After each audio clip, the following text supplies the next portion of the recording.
하나님께서 준비하신 은혜와 복이 충만하기를 축복합니다. 우리 관악교회 연주의 소리가 자꾸만 틈이 채워지고 꽉 찬 느낌이 있어서 듣기도 참 은혜롭고, 또 가사를 이렇게 띄워주니까 이 음이 왜 이렇게 되는가. 저는 이렇게 노래를 들을 때 우리 성가대들한테 예전에 강조했던 게 그거거든요. 이게 왜 3분음표 3박자를 끄는지, 이게 왜 8분음표인지 가사를 한번 잘 보면 이해가 된다.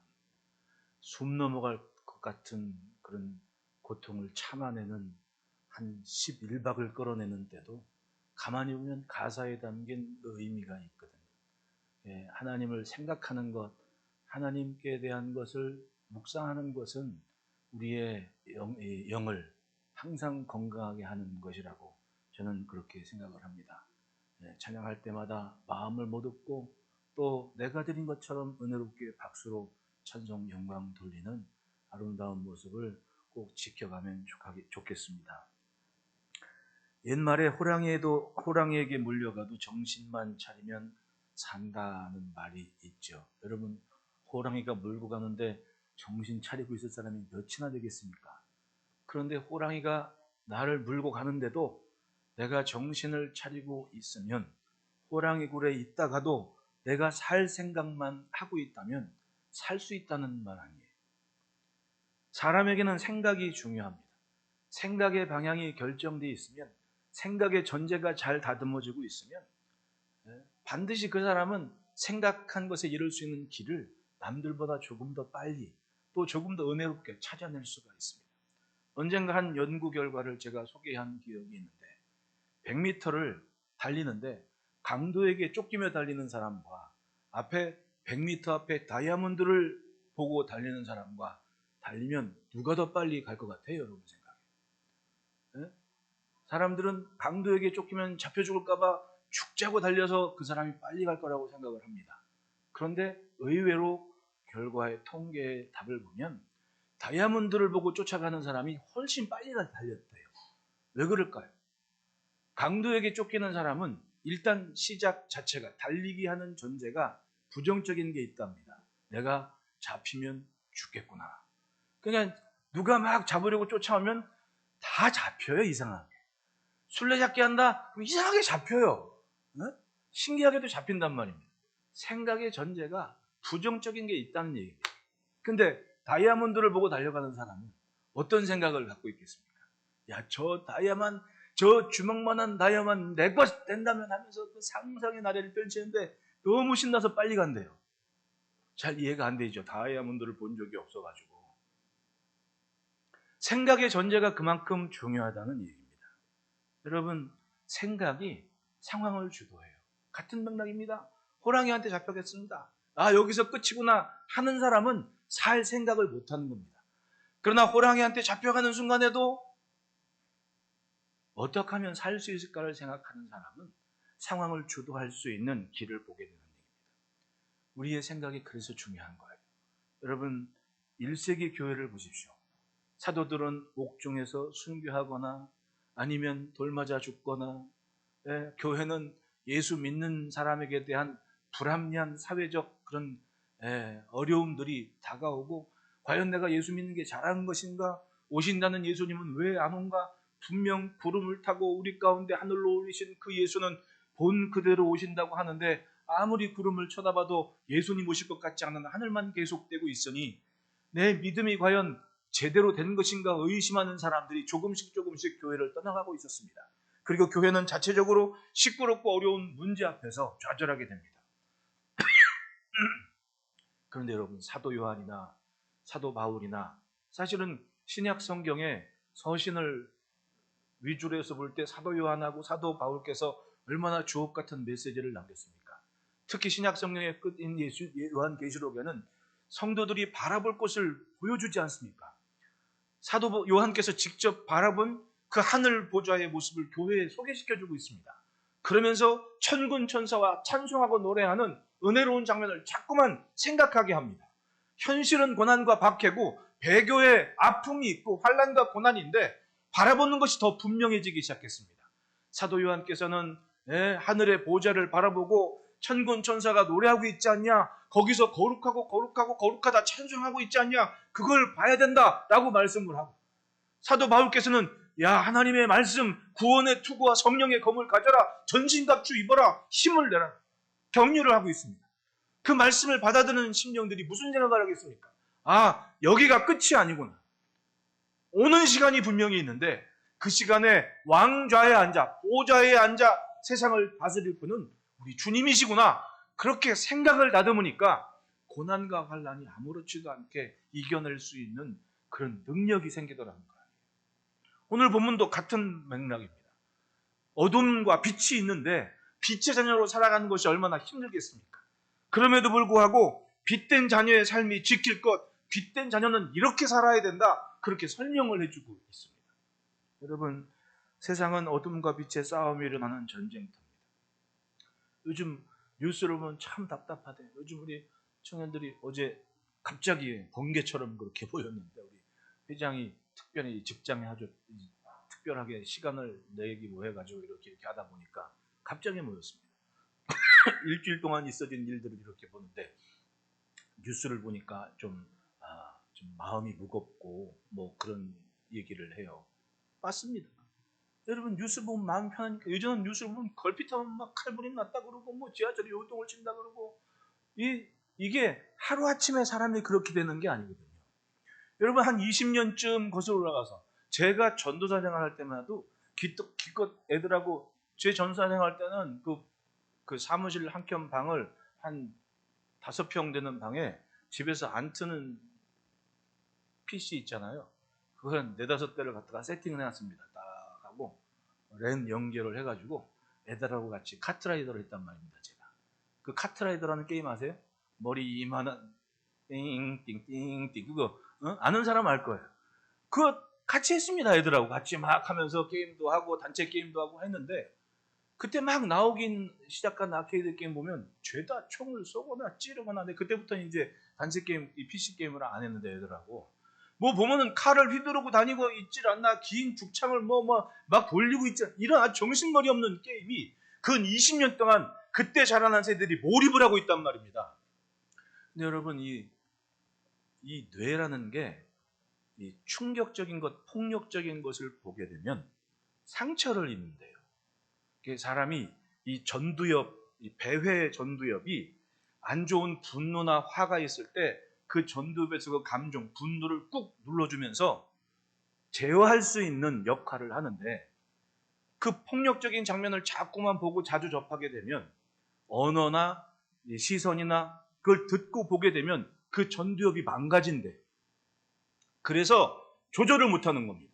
심지어는 어떤 사람들은 내가 분노하는 줄도 모르는 거예요. 그런 사람들이 이제 소시오패스가 되거나 그렇게 간다고 얘기를 해요. 결국은 뇌에 상처받은 사람들이 그만큼 많다는 겁니다.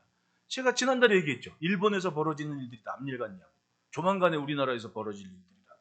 근데 이제는 그게 자연스럽게 전부 다 폭력적인 게 노출이 되어 있는 세상 아닙니까? 예전에는 그래도 사회적으로 제재를 하고 제약을 뒀습니다. 경계를 둬서 요 시간까지만 하자라는 게 지켜졌어요. 예? 한 8시 한 50분 되면 꼭 TV에서 모든 방송에서 생소한 가곡들을 맨날 비 내리는 호남선 이런 가던 사람들도 9시가 되면 조용히 쓸고 간 깊은 하면서 그런 아주 고상한 가곡들을 들으면서 마음을 차분히 하고 멘트가 나오죠. 어린이 여러분, 하루 수고했습니다. 이제 편히 잠자리에 들 시간입니다. 라는 걸 보고 자란 세대예요, 여러분들은. 근데 제 다음 세대는 그런 걸 경험해 보지 못한 세대 아닙니까? 그리고 24시간 온라인에 노출이 돼 있습니다. 게임이건 뭐건 애들 영악해가지고 어떻게 엄마 주민등록번호를 알았는지, 어떻게 아빠 주민등록번호를 알았는지 기가 막히게 막 접속을 해가지고 어른 사이트도 다. 제가요, 한번 저희 아이 초등학교 2학년 때인가 전화요금 고지서가 왔는데 18만 얼마가 나온 거야. 5천 얼마 나오는 집이 18만 얼마가 나와서 깜짝 놀래가지고 KT 전화국 상담원이 제 전화 받고 울었습니다. 놀래가지고. 알고 봤더니 어찌어찌 되는 모르는 이런 애들이 마음만 먹으면 이렇게 피해가고 저렇게 피해갈 수 있는 그런 길이 너무나 많은 겁니다. 그리고 어떻게 돼요? 폭력에 노출이 되는 겁니다. 그러니까 상처를 받는 거예요. 뇌가. 그게 여러분 주변에 이렇게 보면 너무 말없고 얌전한 사람들 조심하라고 합니다. 내 얘기가 아니고 뇌과학자가 하는 얘기야. 집안에서도 제가 가장 큰 교육과 사랑은 자녀들과의 잦은 대화라고 얘기하지 않습니까? 식사를 하면서 얘기를 들어주는 것, 아이들이 말을 하는 것. 그렇게 하면 안에 쌓인 뭔가 좀 부적절한 감정들이 표출이 되고 얘기하다 보면 조절이 되거든요. 근데 이게 없는 아이들은 자기들 또래별로 문화가 형성이 돼서 상처 입은 대로 생활하고 성장을 하는 겁니다. 그리고 10년, 20년 지나가 보십시오. 세상과는 동떨어진 세상에 살고 있는 그런 상태가 되는 거예요. 무서운 세상 아닙니까? 우리는 전쟁터라는 것을 인정하고 준비를 하고 그리고 전략과 전술을 잘 모아야 됩니다. 그것이 바로 빛된 자녀의 삶이고 내가 살아가는 기준을 정하는 지혜로운 모습이라는 겁니다. 성경을 보십시오. 우리는 평소의 삶에 충분히 그런 은혜와 그런 선한 생각들을 할 만한 모습들이 있습니다. 가령 다윗을 보십시오. 다윗이 골리앗을 상대로 이겼습니다. 어느 날 갑자기 짠한 게 아니잖아요. 어느 날 갑자기 짠하고 다윗이 그런 재능이 생긴 게 아니었습니다. 사무엘상서 17장을 보면 다윗이 전쟁터에 나갈 때 사울 왕이 야, 너 그 골리앗은 날 때부터 용사고 너는 조금 해가지고 내 갑옷 좀 입고 가라. 갑옷을 입으니까 안 맞아요. 그만큼 왜소하고 작았다는 거 아닙니까? 오죽했으면 형들은 건장해가지고 사울 왕이 자기 군사로 다 불러 모아가지고 월급 주면서 상비군이 됐는데 다윗은 양이나 치고 있었겠냐고. 아버지 심부름만 하고 있었습니다. 그런데 이 다윗에게는 그 당시에 번듯해 보이는 사람들과 다른 특심한 생각의 방향을 갖고 있었어요. 뭐였습니까? 다윗이 이렇게 얘기를 합니다. 나 비록 목동이지만 나 양 칠 때 사자하고 곰이 달려와서 양 잡아가면 쫓아가서 잡고 싸워서 기어이 내 양을 지켰습니다. 하나님은 나를 사자의 볼톱과 곰의 발톱에서 건져내셨은즉 나를 이 블레셋 사람의 손에서도 건져낼 겁니다.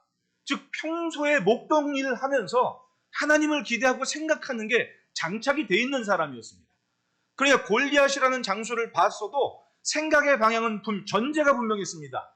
이제껏 하나님이 나를 건져내셨는데 저 골리앗이라고 한들 뭐가 차이가 있겠느냐? 여전히 하나님은 내 하나님이시다는 생각을 가지고 돌멩이 들고 나가서 골리앗을 마치 그동안 사자나 곰을 물리친 것처럼 기꺼이 물리치게 됐다는 얘기 아닙니까? 얼마나 지혜로워요. 살아나는 이 생각의 무장이 남들과는 달랐다는 겁니다. 보기에 번듯해 보이는 사람들과 엄연히 달랐다는 얘기예요. 여리고성에서 이스라엘 백성들이 어떻게 그 성을 차지했습니까?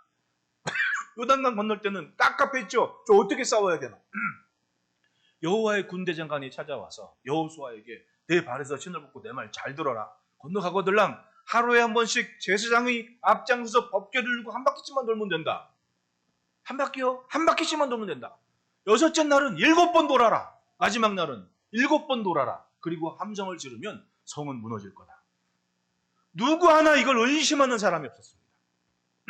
안 될 생각이 아니라 그렇단 말이지. 그리고 한 바퀴를 어떻게 돌아요? 진짜로 아무 말 없이 침묵하면서 모든 백성이 여호와의 법궤를 쳐다보는 그 모습만 여리고성에 보여지기 시작했습니다. 얼마나 무서웠겠어요. 성은 이미 다 문 걸어 잠고 싸울 준비하고 방어전을 딱 하고 막 무장을 딱 하고 있는데 짠 하고 이스라엘이 나타나는데 조용히 법궤 쫓아서 한 바퀴 싹 돌고 저 돌아왔네? 그럼 이제 뭔가 하겠지 했는데 집에 가. 둘째 날 됐습니다. 또 와가지고는 법궤 앞세고 딱 한 바퀴 쫙 돌고 두 번째 날이니까 뭔가 있겠네? 딱 준비하고 있는데 또 집에 가. 안에 있는 사람도 지쳤을 거 아닙니까? 근데 누구 하나 말하는 사람 없이 여호와의 군대 장관이 설명해 준 그대로 그 말씀을 순종하며 침묵 속에 그 행진을 했습니다. 마지막 날은 7번을 돈 거예요. 그러니까 이때는 여리고성 사람도 이제 이거 큰일 났다. 한 바퀴 돌고 집에를 안 가네? 에? 두 바퀴 돌는데 집에를 안 가네? 그건 7바퀴 딱 돌고 함성 딱 뚫었는데 성벽이 안에서 밖으로 와르르 무너져 버린 겁니다. 무너진 성벽이 다리가 되고 도로가 돼서 여리고성을 함량을 한 거예요. 할렐루야. 그 사람들의 생각은 뭐였습니까? 오직 하나님의 말씀만 듣고 내 앞에 있는 저 여리고성은 이렇게 될 것이라는 전제 속에서 믿음의 행진을 해왔던 거예요. 기가 막히게 살았습니다. 정말 후회 없이 살았습니다. 생각의 방향이 하나님의 손길과 하나님의 뜻을 신뢰하는 믿음의 모습이었습니다. 우리는 그런 모습으로 이 시대를 살아내야 될 책임입니다. 그래서 생명의 삶이고 사명의 삶인 거예요. 15절 보십시오. 그런즉 너희가 어떻게 행할지를 자세히 주의하여 지혜 없는 자같이 하지 말고 오직 지혜 있는 자같이 하여. 세상을 사는 사람들이 결국은 두 종류입니다. 지혜 없이 닥치는 대로 사는 사람이 있고, 지혜를 갖추고 대책을 갖고 사는 사람이 있고, 생각 없이 사는 사람이 있고, 생각이 있으니까 조금 더 신실하게 조금 더 신중하게 살아가는 사람들이 있고, 어떻게 행할 것을 자세히 주의하여 라는 그 말씀처럼 늘 생각하고 주의하고 살라는 거예요. 주의하고 예의주시하며 준비하며 빛의 자녀가 되는 게 뭔지, 하나님의 자녀로서 지켜야 될 것이 무엇인지, 내가 이것만큼은 포기할 수 없다는 강한 의지를 가지고 가장 가까이에서부터 하나님 것을 지킬 수 있는 용기를 가지라. 물에 물 탄 듯 술에 술 탄 듯 살아가다가는 어느 틈인가 휩쓸러 가버리는 거예요. 내가 있어야 될 줄을 모르면요, 그냥 떠내려가는 거예요. 떠내려 가본 사람은 압니다. 떠내려 가는 것이 얼마나 그야말로 아무것도 아닌 먼지 같은 존재인지, 발붙이고 서 있는 게 얼마나 중요한지, 그건 자세히 주의하여 분별을 하라는 얘기입니다. 자기 마음대로 살면서 그것을 하나님의 뜻으로 포장하려 하지 말고 은혜로 감추려 하는, 은혜를 막 포장하고 억지로 내세우라는 얘기가 아닙니다. 지혜롭게 분별해서 평소의 삶이 하나님의 간섭하심 속에 채워지는 그 은혜를 받고 하는 거예요. 그러니까 여러분, 뭔 일만 있으면 하나님 어쩌고저쩌고 하는 사람들 조심하라고. 제가 그래도 강단에서 설교하는 설교를 시작한 게 1987년 6월이었습니다. 2023년 이 8월 달까지 내가 오면서 그래도 주변에 어줍지 않은 좀 이런 사람들 가까이 하지 않게 해서 할 수 있었던 것은 다 그거예요. 기준이 바로 그거였습니다. 하나님이 뭐 하래 이런 사람은 일단 접어야 돼요. 그럼 잘 생각해 보시라고. 내가 기도를 했더니 집사님이 하나님이 이거 하시래. 이런 사람들을 접으라는 얘기예요. 주로 평소에 자신들의 삶이 엉망인 사람들이 하나님 갖다가 잘 끄집어. 왜? 자기 삶으로는 믿어주지를 않거든. 내가 뭘 합시다 했을 때 사람들이 믿어주지를 않거든. 그러니까 어떻게 해야 돼? 하나님이. 여러분, 집에서 엄마가 애한테 밥 줄 때, 야, 하나님이 이거 너 먹으란다. 그리고 주는 사람이 누가 있어? 그냥 먹어. 그러면 아이는 엄마가 주는 음식이니까 네, 그리고 먹는단 말이야. 물론 편식도 하긴 하지만 일단 엄마가 주는 거 믿어. 누가 엄마 아빠가 자녀들한테 이거 하나님이 특별하게 너한테 먹으라고 주셨으니까 너는 이걸 먹어야 돼 라고 하는 사람이 누가 있겠냐? 똑같습니다. 이단들이니 뭐니 다 나는 특별해. 다른 사람들은 다 하찮아. 이 시선 자체가 끝이 다른 사람들 아닙니까? 교회 안에도 그런 사람도 있습니다. 나는 특별한데 저 사람은 아닌 것 같은. 옆에 사람 2초만 쳐다보십시오. 내가 특별하듯 저 사람도 특별한 걸 인정을 해야죠. 그걸 인정 못하는 사람도 있다. 그러니까 나는 항상 특별해. 다른 사람 다 하찮아 보이는 거지. 여기서부터 이단이 시작되는 거예요. 얼마나 불행한 사람들입니까? 그리스도인은 믿은 대로 사는 겁니다. 하나님의 말씀에서 도전을 받고 말씀을 들으면서 반응을 하고 어떻게 하든지 하나님께서 나를 낫게 하실 것이라는 그 소망을 갖고 기도하면서 사는 거예요. 제가 지난주에 아주 은혜로운 전화를 받았습니다. 장혜숙 권사님이 말을 못하셨어요. 처음 병원에 있을 때 퇴원하시고 나선 목사님 내가 말이 안 나오니까 연락이 없으셔도 이해하십시오.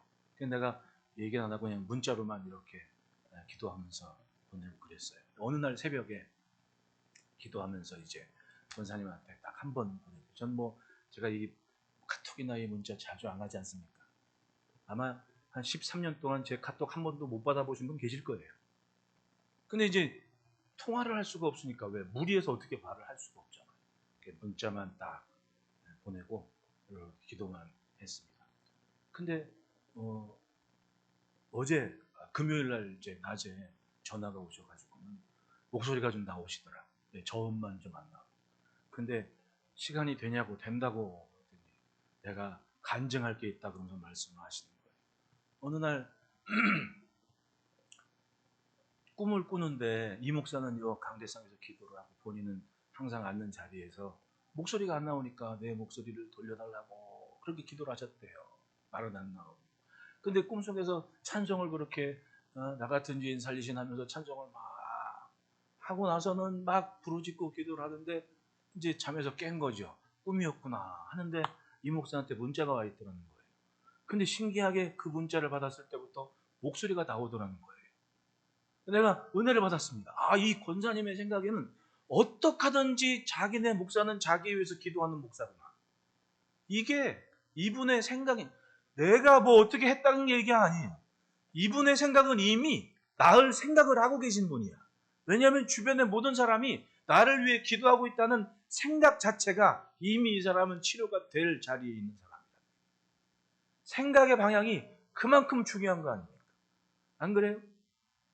우리는 평소에 우리의 생각의 방향이 내가 갈 길을 결정한다는 것을 알아야 돼요. 그러니까 자녀들 앞에서도 말 조심해야 되고 자녀들 앞에서 가장 조심해서 살아야 된다는 얘기입니다. 말 함부로 하지 마요.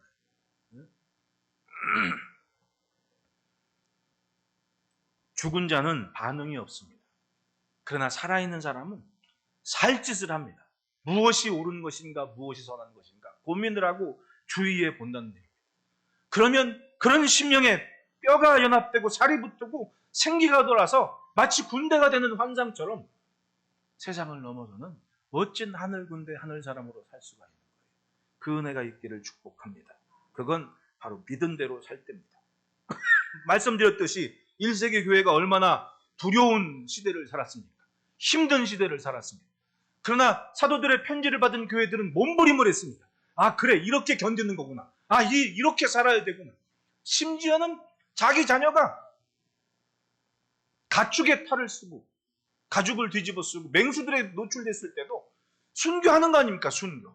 그 시간도 찬송하면서 하나님께 눈물로 기도할 수밖에 없었던 것은 보는 것이 있고 믿는 것이 있기 때문에 그 삶을 지켜냈다는 거예요. 가장 가까운 사람이 죽어가는 때에도 찬송을 하면서 그걸 받아들이는 가족의 마음을 보십시오. 그것이 초대교회의 능력이었던 거예요. 왜? 말씀을 들은데 생각의 방향을 정했고 주님이 곁에 있는 것처럼 믿었기 때문에. 그러니 빛의 자녀들의 삶은 답이 분명합니다. 하늘의 것을 비추는, 하늘의 것을 가져오는 삶이라는 겁니다. 그 삶의 가장 기본이 뭡니까? 바로 이 예배 아닙니까? 구별된 시간이 있습니다. 구별된 시간을 가지고 함께 찬송하는 모습과 예배하는 이 모습이 하늘의 것을 가져오는 가장 기본적인 출발점이고 그 기도를 하죠. 생명의 호흡입니다. 하나님과의 관계가 살아있는 기도 시간을 갖는 거예요. 분명한 것은 내가 산 만큼 남을 살리는 거예요. 사람은요 딱 그래요. 이 뇌가 업그레이드가 되는데 필요한 것은 내가 그만큼 합당한 뭔가를 집어넣지 않으면 성장을 못하는 거예요. 그 여러분 애들이 고등학교 졸업하고 대학 가고 일단 단어들이 바뀌잖아요. 그러니까 미국 애들도 대학 졸업하고 대학원 갈 때 GRE 봐요. 네? 그레듀에이트 레코딩 이그잼을 본단 말이에요. 얘가 대학 과정에서 어떤 단어를 전공할 수 있는 용어들을 잘 배웠나 안 배웠나 그걸 가지고 대학원 진학시험을 보는 평가 시험을 하는 겁니다. 그걸 통과를 해야 대학원 과정을 갈 수가 있는 거예요. 왜냐하면 아무리 돈 내고 입학금 내고 들어오면 뭐 할 거예요? 쓰는 단어를 이해를 못 하는데. 쉽게 보면 이러죠. 여러분 성육신 하면 여러분 이해가 돼야 안 돼요? 하나님의 아들께서 사람의 몸을 입고 오셨다라고 다 이해하고 믿잖아요. 우리는 딱 세 글자만 하면 돼. 성육신 하면 다 알아듣는단 말이야. 근데 길거리 지나가는 사람한테 성육신 해보면 누구세요? 못 알아듣는 거예요. 왜? 우리의 언어를 저 사람들은 죽었다 깨어도 못 알아듣는 거 아니에요. 그럼 난 그 사람들 가르치려면 논문 한 3장짜리 아무리 짧아도 몇 장짜리 가지고 가서 이건 쭉 설명을 해줘야 돼요. 우리의 성장은 신기하게도 예배하며 기도하며 접하는 단어들이나 또 사용하는 언어들이나 조금씩 어느 틈엔가 나는 그렇게 빛의 자녀와 하늘 자녀의 모습으로 이렇게 성장하고 있다는 거예요. 그러니까 딱 물어보면 어느 틈엔가 내가 집사가 돼 있고 내가 어느 틈엔가 장로가 돼 있고 권사가 돼 있고 그러더라는 거죠. 그러면 딱 보면 다 집사님은 집사님답고 권사님은 권사님답고 다 그런 거예요. 아닌 것 같죠?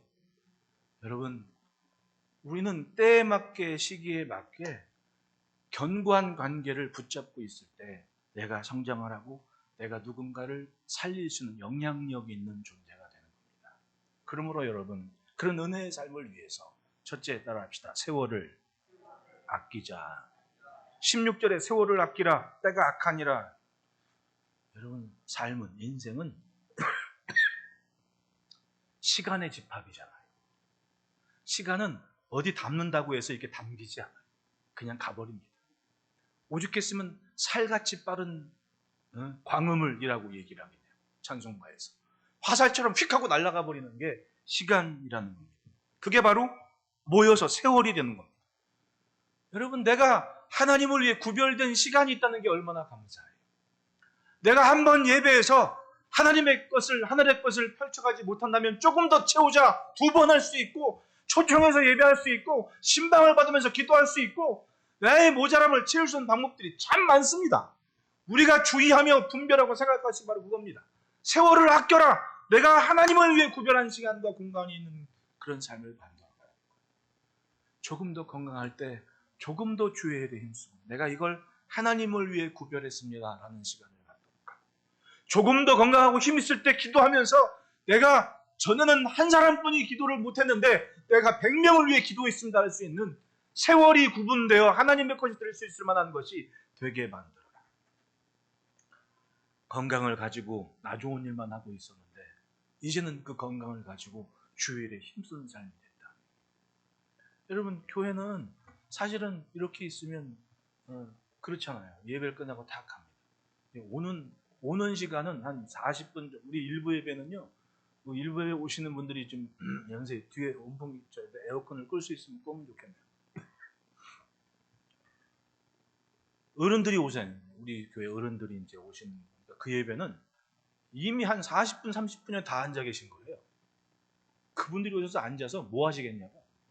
그냥 오늘 말씀이 뭔지, 또 친절하게 오늘 말씀도 이렇게 다 요약해서 와 있으니까 그냥 주보도 보고 인사도 하고 앉아가지고 그냥 앞에 보면 앉아 계십니다. 뭐 산만하지가 않습니다. 딱 그렇게 예배를 드릴 준비를 30분, 40분 하고 앉아 계신 거예요.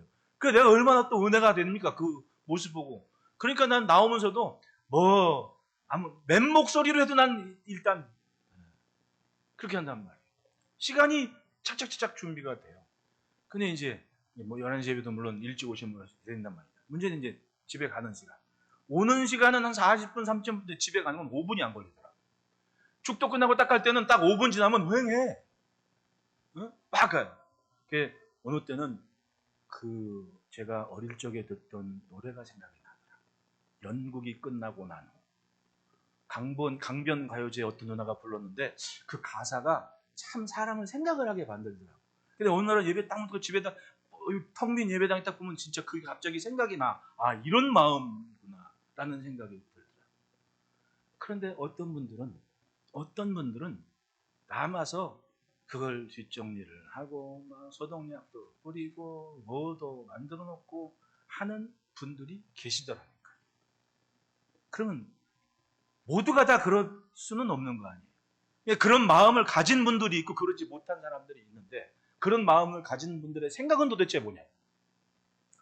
조금 더 뭘 할 수 있을 때, 조금 더 뭔가를 감당할 수 있을 만큼 뭔가는 하겠다는 생각이 없으면 그런 일을 하겠습니까? 난 한 번도 그분들한테 이거 하라는 얘기 한 적이 없는데. 근데 그분들은, 몇몇 분들은 뭐 이렇게 저렇게. 아니, 내가 여기서 장모님한테 한장로님 저것 좀, 나무 좀 어떻게 해봐요 라고 한다고 해서 한장로님이 하실 분입니까? 한장로님 얼굴 한번 닦고 싶죠. 무섭잖아. 그럴 분이 아니거든. 근데 알아서 정리가 되게끔 후배 오셔서 와가지고, 저 김창문 집사님은 나 혹시나 나올까봐 몰래 왔다 간다고 맨날. 아니, 그게 몰래 왔다 가줘요. 여기서 여기 무슨 만 100m가 돼. 밖에 들그럭거리면 아 누가 왔구나 그거지. 근데 그러면 그걸 누가 시켜서 하겠냐. 이미 생각과 마음이 뭔가 다른 방향이 있다는 거 아닙니까? 그걸 또 안타깝고 안에 곱게 생각하는 사람들은 뭐 어쩌고저쩌고 얘기하겠지만은 삶을 구별한다는 것 주의하라라는 주의 말씀은 다른 게 아닌 겁니다. 내 인생이 100이 될지 80이 될지 200이 될지 그건 몰라요. 네.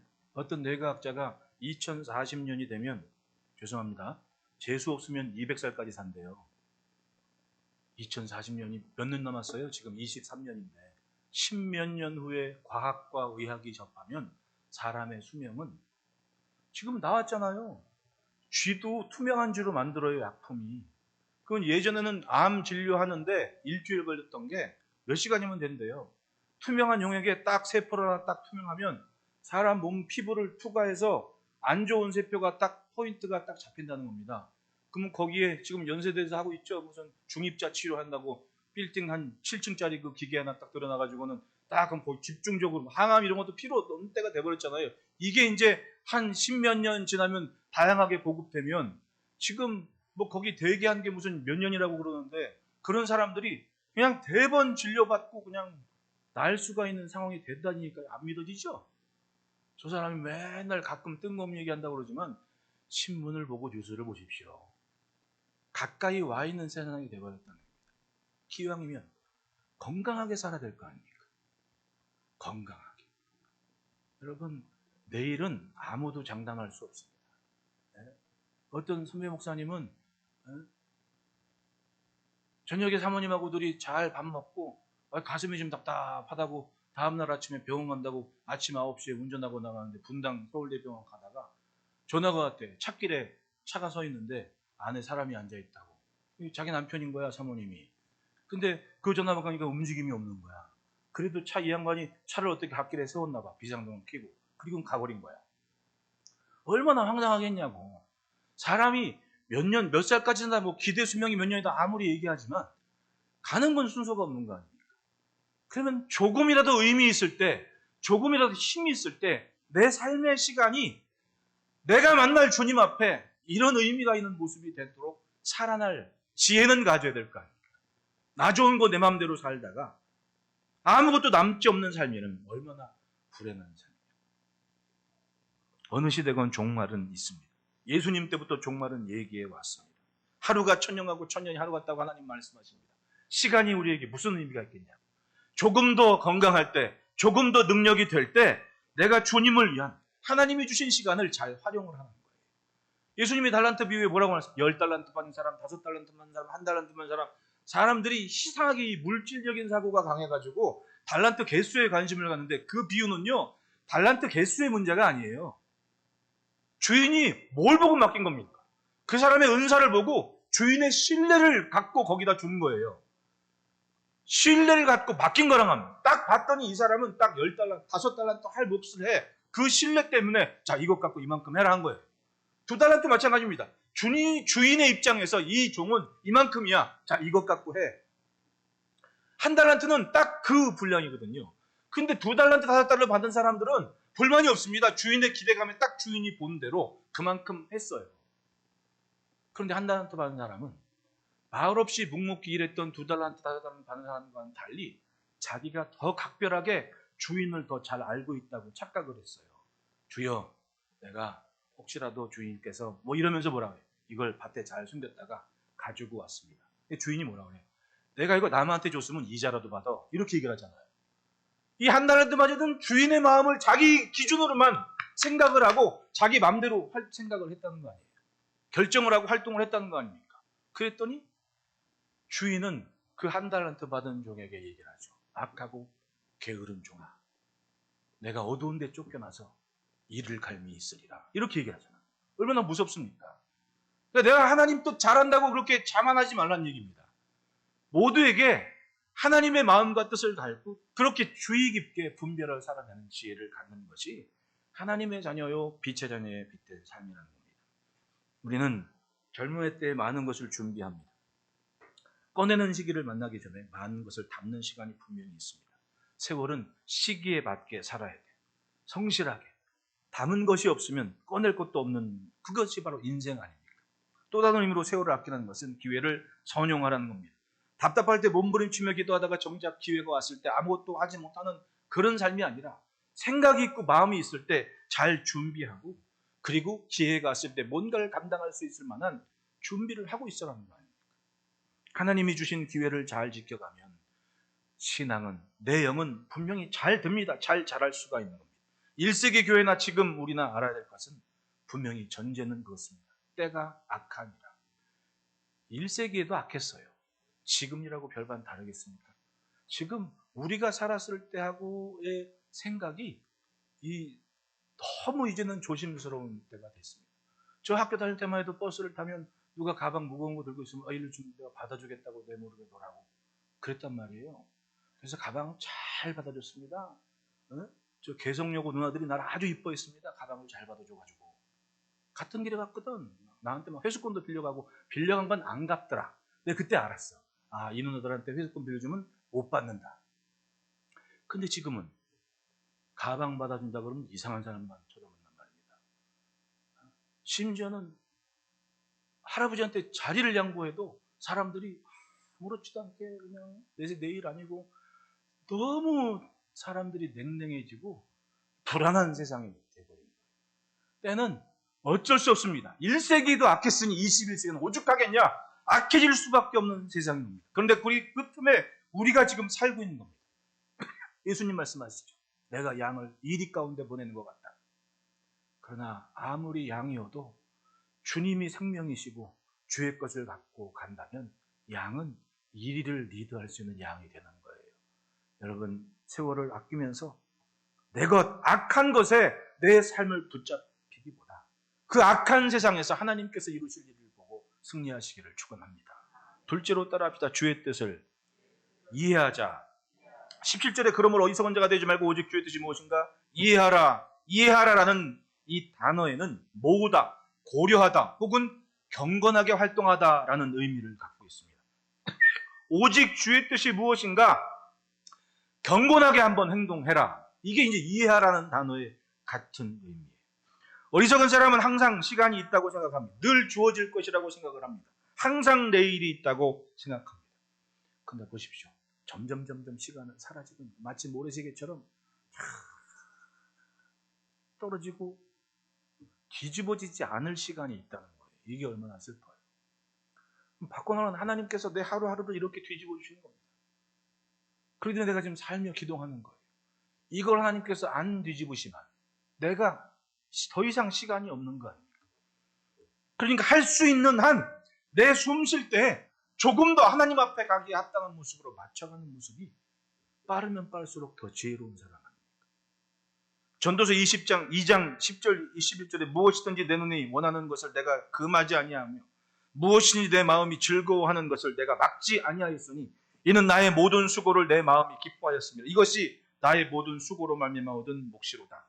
그 후에 내가 생각해 본즉 내 손으로 한 모든 일과 내가 수고한 모든 것이 다 헛되어 바람을 잡는 것이며 해 아래에서 무익한 것이로다. 내가 좋아하는 것, 내가 원하는 것, 내가 생각하는 거에 맞게 그것이 옳다고 다 추구하고 살았는데 정작 내 힘으로 안 되는 시간 앞에서 나는 아무것도 없었고 바람을 잡는 것 같은 그런 인생이 되었다는 겁니다. 시간은 주님의 뜻을 이해하는 자에게 가장 아름다운 겁니다. 내 마음대로 내 뜻이 온전할 것처럼 살지만 아무것도 할 수 없는 시간이 분명히 있다니까요. 있다니까요.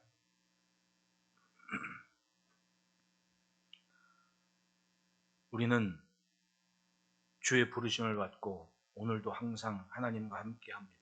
그 뜻을 찾고 또 믿었습니다. 그래서 이제껏 이겨내서 이 시간까지 온 겁니다. 앞으로 갈 길도 하나님의 뜻 안에 내가 창대하고 번성한 삶이 될 것을 믿고 있습니다.